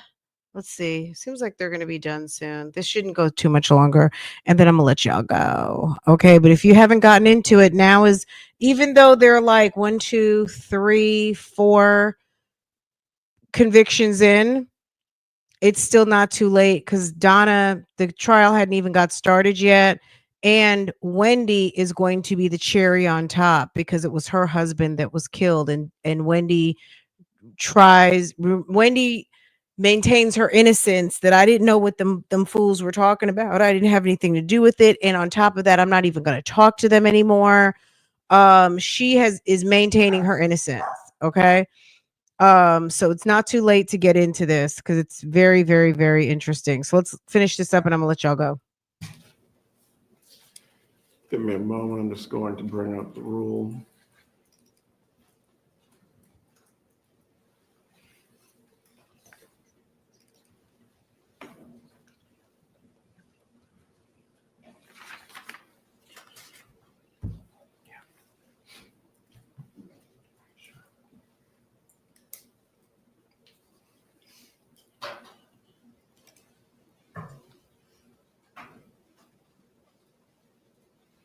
So this is 1M, which subsection? 1BM. 1BM.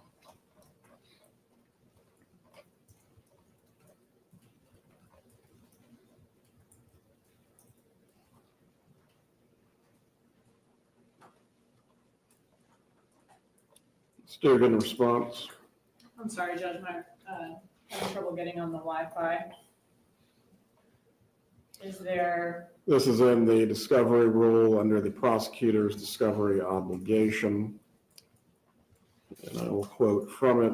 thank you. Whether the state has any material or information that's been provided by an informant witness, including the substance of any statement allegedly made by the defendant about which the informant witness may testify, a summary of the criminal history record of the informant witness, the time and place under which the defendant's alleged statement was made, whether the informant witness has received or expects to receive anything in exchange for his or her testimony, the informant witness's prior history of cooperation in return for any benefit is known to the prosecutor.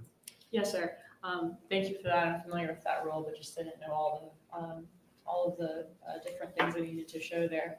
Some of that has already been provided through the recordings. However, as far as her history, any benefit, all of those things, we'll disclose that to the defense as soon as possible. Please disclose it by Friday of this week by 5 p.m. Yes, sir. And may I also ask about today is the discovery deadline, which the state is prepared to obviously comply with.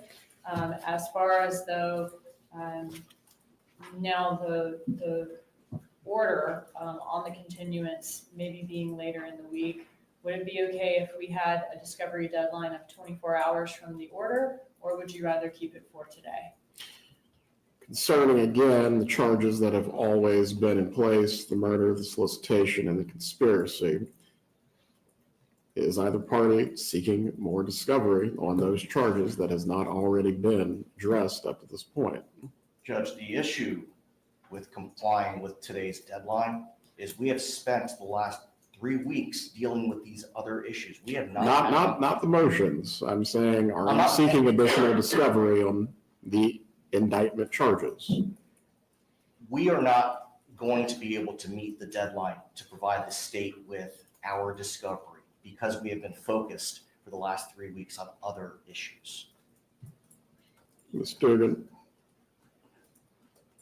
The state can comply with the discovery today. I just didn't know if given the possibility of the case being continued later this week, if it were possible to have 24 more hours after that order came out. But if it needs to be today, the state can comply with that. And the state would hope that the defense can comply to or get discovery as quickly as possible to us. Once a ruling has been made on the continuance of the trial, the court will also address any deadline for discovery as well. For now, please operate as if the deadline remains in place. Wait for the order.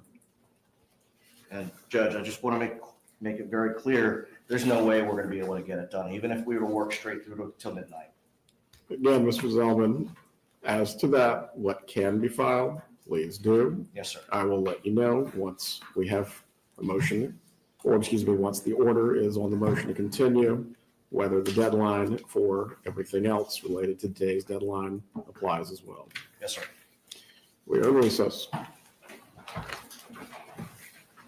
Okay, so just a little background on like why are they so behind? So on the Zoom, that is the end of the hearing today. What's going on? Why are they so behind? Like what's going on? Is there like what's going on? Very quickly, Donna decided to hire Charlie's attorneys. I'm not going to go down all of the details. If you want to do an Adelson catch up or something, I can give you high level bullet points because it's a lot to kind of go through. And I don't know if you guys even want all that detail. Donna decided to hire her son's lawyers to defend her. And because Charlie is circling back around with potential ineffective assistance of counsel, appealing his trial, all of those things, it's created a conflict. And Donna had to hire her whole new attorney team like the day before her trial was supposed to start 6 months ago. Okay. That's the down and dirty. She hired her son's attorneys. She thought it would be okay. Charlie is appealing. Charlie is doing all of the things. And if her lawyers, like they're co-defendants. So she did agree that she knew that there was a conflict, but the judge had to sit there and say, I remember watching that hearing and he was like, it was like something came up. And the thing that came up, it was a roadblock. It was like, we can't even continue. Like, based on what I know now, like as the judge, I have to make a decision. This can't go on. So he had to call it because based on what was coming down the pike with Charlie and Charlie kind of flipping on, potentially it was going to cause too much conflict and she had to hire all new lawyers like 6 months ago. Yeah, I mean, Dan should have known. So different Dan, not Dan Markell, but Dan the lawyer. Dan should have known it was improper. So not only just him, the lead attorney, there was co-counsel that they wanted to consider, but then they realized like co-counsel would be tainted too. So when you're hearing them say we didn't get evidence that they had previously submitted to the previous counsel, you would think like, oh, why didn't they box up everything and give them all of the information? They couldn't do it because it's tainted. So it's like they literally had to start over from scratch. So very interesting. This judge is don't play with him. Don't let the smooth taste fool you. Like he gets pissed. He gets pissed and he's not one to be played with, but he's very fair, super calm, very, very professional. He speaks, he has a way of speaking, and I like him. He's so calm. I love him. Even though he's very kind of stern, he's not to be played with, but I think he's like fair. He's super smart. Bible lady, don't ask me. Don't ask me. I don't know. I will come back, guys. I'm trying to get these braids out my head because I legit have a hair appointment tomorrow. And talk about I was taking braids out as I was listening to Pam. I did get the transcript. It's not long at all. Obviously, she read it real quick on the live, but so I don't even know if it's worth going over. It might be worth going over for a laugh. I mean, I paid the coin for it, so we may as well go through it. So if we don't go through it today, I promise tomorrow we will have a laugh or two or three or four. But I might come back and try and talk about, I guess, whatever's on your mind about what happened today. Very strange. Very strange. Okay. Another reason, I'm going to be honest, another reason why I was glad I was not there today. Pam looked really nice. Her makeup was flawless. And baby, I don't know what's going on. I'm telling you. Baby, let me not say too much because we know they're watching. And if I were to walk in that court with my little notebook and my pen, I don't want to have any problems. I'm not going to be silenced, but I'm going to keep it at judge. Where is your where is the motion with the motion? I'm going to leave it like that. Okay. Y'all say what you want to say. I have no problem with that. This is y'all say what you need to say and I got you, but baby, they on some baby. Pam looked very cute. Her makeup was flawed. It definitely she looked like she had sat down the chair and got some nice airbrush, some of that nice application. She did a nice, makeup. I was like, gosh, her foundation. I wanted to know kind of what foundation she was using because she looked flawless. She really did. She looked very pretty. And I appreciate her giving the rundown of what happened. But pretty much kind of coincide. If you were in the bushes or in the chats or whatever, pretty much it confirms, everyone had their different version of the story, but it all pretty much panned out to be kind of the same thing. I did hear Blabbermouth's rundown, and baby girl, the only thing that she did not Blabbermouth mention was the fact that she probably ran and told it. Let me tell you, Blabbermouth, my opinion, Blabbermouth, let me take this off the screen. Blabbermouth is on some, I don't want to say revenge, but I think Blabbermouth is on some, it happened to me, it can happen to you. Yes, her makeup looks really nice.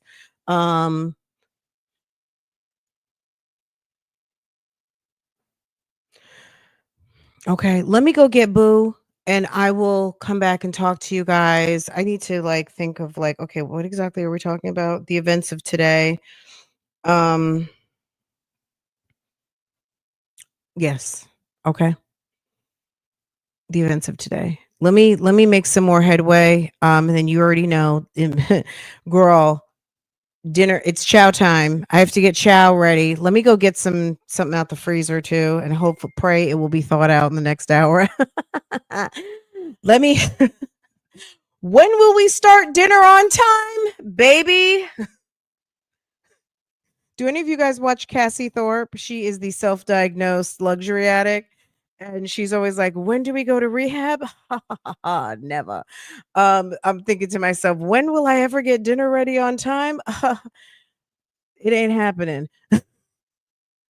I am always kind of like, okay, what am I cooking? What am I cooking? What am I cooking? But I did just no, girl. I'm gonna do something easy though. I'm gonna get some chicken breast out. I got half a bag of broccoli in the refrigerator. It's not frozen. And I think I'm gonna make some angel hair and I'm going to do a little in Sonia Alfredo sauce, and I'm gonna grill in-house grill on my cast irons the chicken. So chicken, broccoli, angel hair with some Sanfredo, and lots of broccoli. Or I'm gonna do saute spinach in lots of garlic. Okay. My olive oil, super hot pan, fresh garlic, throw the spinach in there, saute it down real fast. It's so good. Okay. I might do saute spinach because I have a lot of spinach right now that we need to get into. So yeah, I might do, yeah, that's it. That's dinner. There you go. The hardest thing to me for dinner is just knowing what I'm going to cook. As long as I know what I'm going to cook, I can have dinner ready in like 30, 45 minutes. But baby, my husband likes a home cooked meal. And because I do work from home and I do have kind of a cake job, um I gotta make dinner. You know what I mean? I can't really. When I used to commute to work and have to clock in and do all the things, not clock in, but show up to the office, I used to have a little bit more room to complain. I just got out my pajamas like 2 hours ago. You know what I'm saying? So I like to make a nice dinner. So, anywho, I love you guys. I love you guys. Spinach is, yeah, we love spinach. We love spinach. We love broccoli, broccolini, asparagus, all of the, collard greens, all of the things. I do a saute collard greens too, just like I do my spinach, but I don't do it as often. Anyway, let me let you guys go. Let me go get baby from practice, and I will see you guys later. Okay, I'll see you guys later. Okay, even just for a quick, maybe like another little chat or something. Okay, hit the thumbs up for me. If you're just now coming through here, you're new here, make sure to subscribe, hit the thumbs up, set your notifications to all so you can always be notified. We will circle back on Darnell Jones and yeah. Anyway, we'll circle back and go through some things, okay? And get all the way caught up. But I think I made a playlist. I think I did. If I did not, I will soon. But I feel like I put together a playlist on that topic. Anyway, I'll see you guys later. Have a good evening. Bye.